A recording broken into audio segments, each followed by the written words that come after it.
तो जी व्लॉग की स्टार्टिंग से पहले मैं आपके साथ शेयर करना चाहती हूँ बहुत ही सुंदर सुंदर सूट साड़ियों का कलेक्शन, लेडीज़ वियर कंप्लीट। और उसके बाद में जो किड्स वियर हैं, जेंट्स वियर है, विंटर का जो भरपूर बढ़िया वाला कलेक्शन यहाँ पे आया हुआ है। मैं बात कर रही हूँ मीरा लिंक की। आपको मीरा लिंक के ऊपर जाना है और वहाँ पर अपने लिए बढ़िया बढ़िया से कपड़े आप चूज़ कर सकते हैं, पसंद कर सकते हैं, जो कि आप अफोर्ड कर सकते हैं। सबसे बढ़िया बात यही है कि हमारे बजट के अंदर है। और ये मेरा लिंक मैंने दिया है मेरे डिस्क्रिप्शन बॉक्स के अंदर। तो फिर देर क्यों करनी, फटाफट से अपने लिए बढ़िया बढ़िया कपड़े देख लीजिए, पसंद कर लीजिए। शादियाँ शुरू हो गई हैं फिर से और ठंड का मौसम बढ़ता जा रहा है, तो बढ़िया बढ़िया कपड़े तो होने चाहिए ना, नए नए। मैं भी जाके वहाँ पे ख़रीद रही हूँ मेरा लिंक के ऊपर। आप भी जाइए और अपने लिए बढ़िया बढ़िया से कपड़े खरीद लीजिए। तो जी यहाँ पे मैं कर रही हूँ कपड़े प्रेस। और आप सोच रहे होंगे कि ये कपड़े क्यों प्रेस किए जा रहे हैं। तो ठंड इतनी ज़्यादा बढ़ गई है कि कपड़ों का पता ही नहीं चलता कौन सा कपड़ा सूखा है कौन सा गीला। सूखे कपड़े भी इतने ठंडे होते हैं कि बस उनको पहन नहीं सकते, एक तरीके से गिले गिले नज़र आते हैं। और ये पीछे यस्सु अपनी बंदूक चला रही है। जब मैं वॉइस ओवर कर रही हूँ तो आप लोग वो मत सोचना मत कि ये बंदूक कौन चला रहा है, यस्सु चला रही है। तो जी हम आए हैं छत पे और बहुत भयंकर ठंड हो रही है। ठीक है, मैंने सोचा पहले मम्मी नहा लेती हैं और उसके बाद मैं नहा लूँगी, तब तक मैं कपड़े सुखा आऊँगी। और ये देखिए यस्सु भी उठ चुकी है और इसको भी उठते ही, अभी उठी है बस 5-7 मिनट पहले, और उठते ही छत पे आना है। बस दिखा के लाओ इसका घर कितना बना है। ठीक है, और मौसम है देखो कितना ठंडा मौसम है, आपको दिख रहा होगा। मैं बैक कैमरा ऑन करके दिखाती हूँ आप लोगों को कि कैसा मौसम है। ये देखो जी, और पता है आपको टाइम कितना हो रखा है? अभी फ़िलहाल 10:30 के करीब हो रखे हैं सुबह के। और सुबह सुबह तो बहुत ज़्यादा धुंध थी। धूप तो अभी भी नहीं है पर कपड़े तो सुखाने पड़ेंगे ना, आ जाएगी धीरे धीरे धूप। आज लग रहा है आसार आने के, क्योंकि धुंध छटते ही धूप आएगी। बादल नहीं है, धुंध है। और ये सुबह सुबह पक्षियों को पता नहीं कौन से काम होते हैं, देखो कितने सारे, कितने अच्छे लगते हैं ना। देखो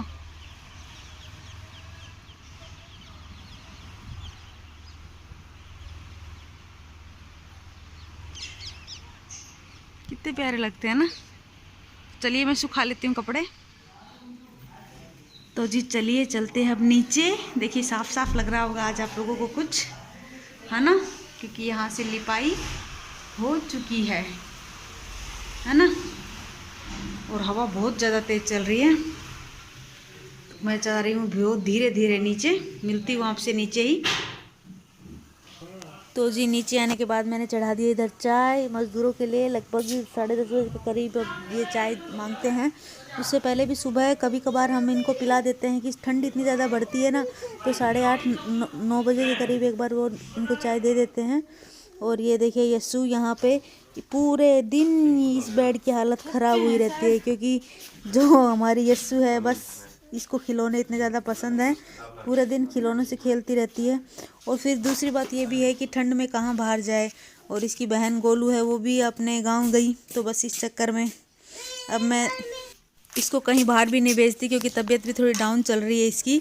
और बस अब इसके चुप चुप के खिलौने सारे उठा रही हूँ, क्योंकि जैसे इसको पता लगेगा ना तो ये रोना शुरू कर देगी कि मेरे खिलौने उठा के क्यों रख रहे हो।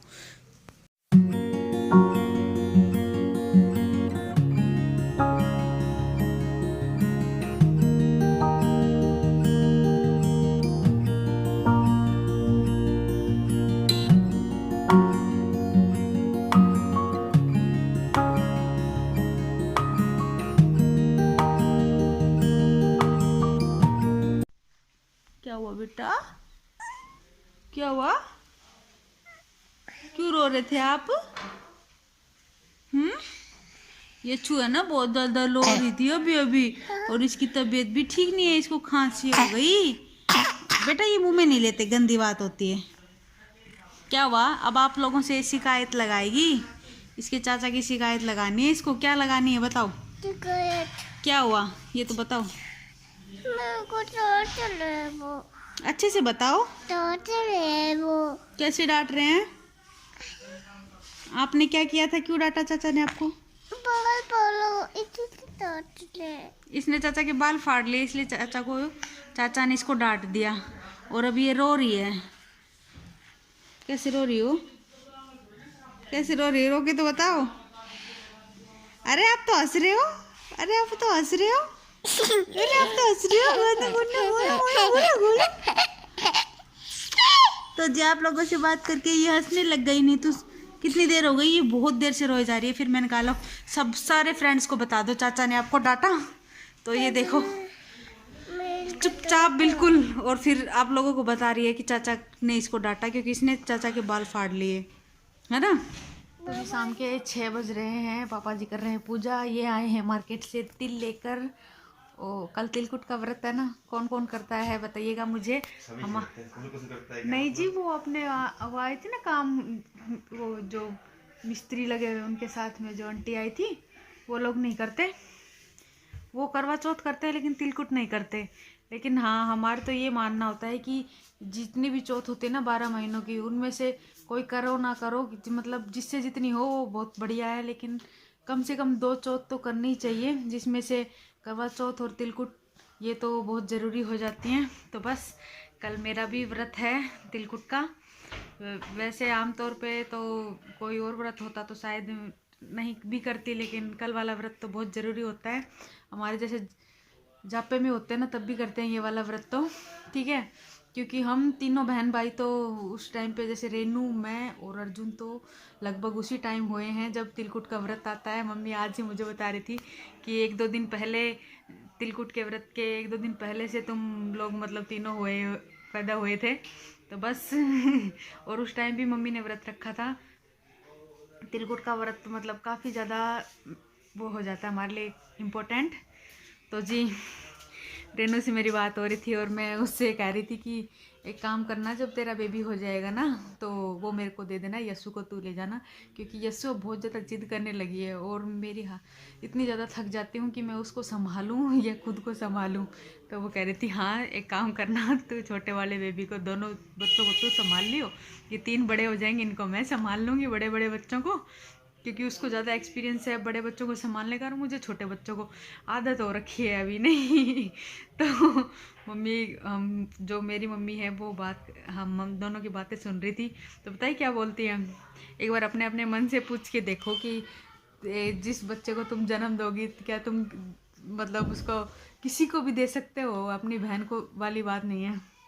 तो ये तो मजाक है, मतलब नहीं दिया जाता भाई, सही बात है मम्मी की। ऐसे थोड़ी हम अपना बेबी है, रेनू भी नहीं दे सकती मुझे और मैं भी नहीं दे सकती। लेकिन हाँ एक अच्छा बहुत लगेगा जब छोटे छोटे बच्चे घर में बहुत सारे होंगे ना। मुझे तो बचपन से ही काफ़ी अच्छे लगते हैं छोटे छोटे बच्चे। बचपन में भी मैं खूब बच्चे खिलाती थी। जब हमारे घर पे मामी यहाँ हैं उनके बच्चे होते थे ना, तो वो छोटे छोटे थे उस टाइम। अब तो वो बहुत बड़े बड़े, 1-2 तो मेरे से भी बहुत ऊपर निकल चुके हैं। तो मैं उनको खूब खिलाती थी, काफ़ी अच्छे लगते हैं। अब देखते हैं रेनू दीदी को भी भाई छोटा बेबी आएगा तो काफ़ी खुशी है इस बात की। और मैं उसको पक्का लेके भाग आऊँगी यहाँ पे, ठीक है। उसको नहीं दूँगी क्योंकि उसको एक्सपीरियंस नहीं है। अब बड़े बड़े हो गए शिवांश, नैनी नैनी 8 साल की हो गई, शिवांश 6 साल का हो गया नहीं। और मेरे को देखो अभी एक नया बेबी आने वाला है, कभी भी आ जाए। यस्सु है, ये भी छोटी है, तो उसको भी मैं ले आऊँगी, वो भी छोटा सा हो जाएगा, है ना। तो जी आपको तिलकुट का व्रत मुबारक हो, सभी को तिलकुट के व्रत की शुभकामनाएं, ठीक है। और भगवान ये व्रत अच्छे से कर पाऊँ मैं भी, क्योंकि हिम्मत तो भगवान ही देता है। इस हालत में व्रत करना थोड़ा कठिन हो जाता है नहीं, पर फिर भी देखते हैं, सभी लोग करते हैं। और अगर मैंने नहीं किया तो मेरा अंदर से धक धक धक धक होएगी। तो मैं ये ज़रूर करने वाली हूँ ये व्रत। तो मिलते हैं जी कल सुबह, ठीक है। तब तक के लिए गुड नाइट आप सब लोगों को। अभी हुई नहीं है, मुझे तो खाना बनाने की तैयारी करनी है, बस समझ नहीं आ रहा बनाएं क्या। रोज़ का वही झंझट है, खाना खाना क्या खाना, सब्जी वही 2-3 सब्जियाँ हैं, उसके अलावा चौथी सब्जी नहीं है, क्या करें। लेकिन हाँ हमारे तो दिमाग में शाम होते ही ये घूमने लगता है कि अब खाने में क्या बनना चाहिए, खाने में क्या बनना चाहिए। दाल कल बनी थी तो आज उसका कोई ऑप्शन नहीं है। नहीं। और ये जो ये बोल रहे थे छोले बना लो, तो रात को डाइजेस्ट होने में काफ़ी प्रॉब्लम होगी छोले। लेकिन क्या कर सकते हैं, जो ये कहेंगे वो बना देंगे भाई, सुबह जब उठेंगे तब फिर से एक नया दिमाग में आएगा कि क्या बनाना है। लेकिन हाँ, सुबह के लिए छोले ठीक हैं, मैं छोले भिगो देती हूँ अभी। हम लोग तो खाएंगे नहीं तो छोले भी नहीं बनेंगे, 3 जनों के लिए क्या छोले बनाना। नहीं तो देखते हैं क्या बनाने वाले हैं। ऊपर सब लोग काम कर रहे हैं। मैं मिलती हूँ आपसे कल। अगर अच्छा लगा है व्लॉग तो प्लीज़ लाइक सब्सक्राइब कर देना, क्योंकि जैसा भी था आपके सामने है। ठीक है।